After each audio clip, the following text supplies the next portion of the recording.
Who are the Yezidis, and why have they been persecuted? The Yezidis are an ancient ethno-religious group with roots in Mesopotamia, primarily based in northern Iraq.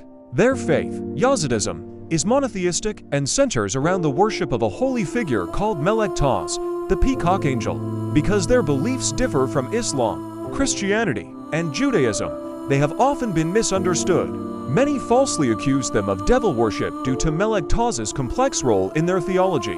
These misunderstandings have fueled centuries of violence and persecution. A history of suffering. Ottoman Empire, 1700s–1800s, Yezidis were subject to repeated massacres and forced conversions. Dozens of military campaigns were launched to wipe them out.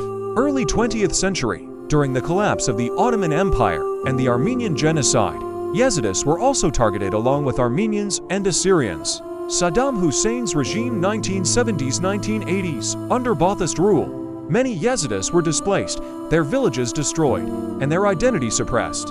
ISIS genocide 2014, the most horrific recent chapter. In August 2014, the terrorist group ISIS invaded the Sinjar region, a major Yazidi homeland. Thousands of Yazidi men were killed. Women and girls, over 6,000, were kidnapped and sold into sexual slavery. Hundreds of thousands fled into the mountains, where many died of hunger and thirst. The UN later recognized this as a genocide. Still, they survived despite all this. The Yazidi people refused to disappear.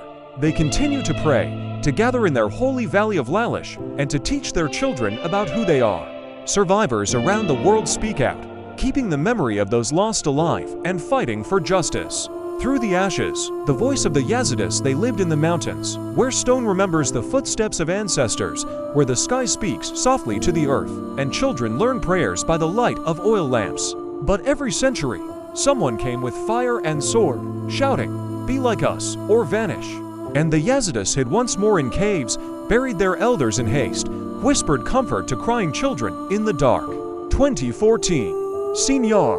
Black flags rose over the hills. The world watched and looked away.